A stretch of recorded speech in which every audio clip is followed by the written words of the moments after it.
Breaking news చూస్తున్నాం. శ్రీవారి మాజీ ప్రధాన అర్చకులు రమణ దీక్షితులపై తిరుమల వన్ టౌన్ పోలీస్ స్టేషన్లో కేసు నమోదైంది. టీటీడీ ఈవో శ్రీవారి ఆలయం కైంకర్యాలపై రమణ దీక్షితులు ఆరోపణలు చేసినట్లు వచ్చిన ఓ ఆడియో వైరల్ అయింది.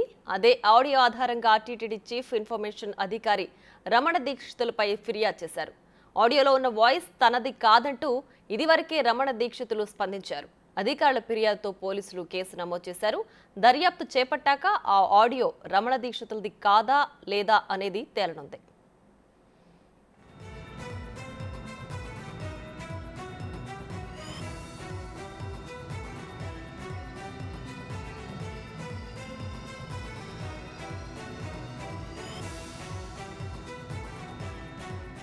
ఇదే అంశానికి సంబంధించి మరింత సమాచారం మా ప్రతినిధి దామోదర్ ఫోన్ లైన్ లో అందిస్తారు. దామోదర్, చెప్పండి, రమణ దీక్షితుల ఆడియోకి సంబంధించి ఆయన పైన కేసు నమోదైనట్లుగా తెలుస్తోంది. పూర్తి డీటెయిల్స్ ఏంటి? ప్రియా, టీటీడీ మాజీ ప్రధాన అర్చకులు ప్రస్తుత ఆగమ శాస్త్ర సలహాదారు అయిన రమణ దీక్షితుల పైన తిరుమల వన్ టౌన్ పిఎస్ లో కేసు నమోదైంది. గత 4 రోజుల క్రితమే ఏదైతే రమణ దీక్షితులు తన బెడ్రూమ్ లో మాట్లాడుతున్న విజువల్స్ ఒకటి బీసీవై వ్యవస్థాపక అధ్యక్షుడైన రామచంద్ర యాదవ్ యొక్క ఫేస్బుక్ లో ప్రత్యక్షమైంది. ఇందులో టీటీడీ ఈవో ధర్మారెడ్డితో పాటు టీటీడీ యొక్క నిర్వహణ పైన కూడా పెద్ద ఎత్తున విమర్శలు చేశాడు. దీంతో పాటు అహోబిలా మఠం గురించి కూడా ఆయన ప్రస్తావించాడు. ఆ మఠంలో నిధుల కోసం తవ్వకాలు జరుగుతున్నాయంటూ కూడా మాట్లాడాడు. ఈ నేపథ్యంలో టీటీడీ సైబర్ సెక్యూరిటీ ఆఫీసర్ అయిన మురళీ సందీప్ నిన్న Tirumala one town police station లో కేసు ఫిర్యాదు చేశాడు. దీని ప్రకారం Ramana దీక్షితులపై 153A, 295, 295A, 505(2) red with 120 కింద సెక్షన్ల కింద సైబర్ క్రైమ్ కింద కేసు నమోదైన పరిస్థితి.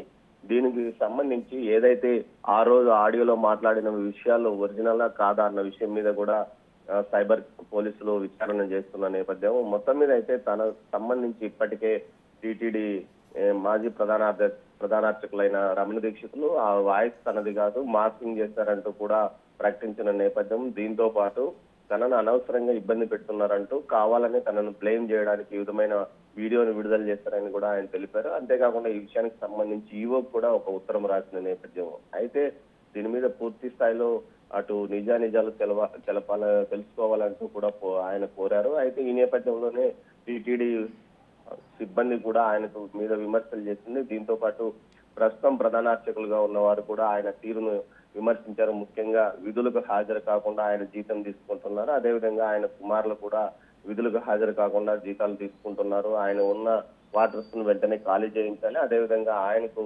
ఆగమ ఏదైతే అర్చక నిలయంలో ఉన్న ఆయన గదిని కూడా ఖాళీ చేయించాలంటూ కూడా వారు డిమాండ్ చేసిన పరిస్థితి. మరోవైపు ఏదైతే రమణ దీక్షితుల మీద చర్య తీసుకోకపోతే టీటీడీ కార్యాలయం మీద ముట్టడి చేస్తామంటూ కూడా టీటీడీ ఉద్యోగుల సంఘం హెచ్చరికలు చేసిన నేపథ్యంలోనే కేసు నమోదైంది.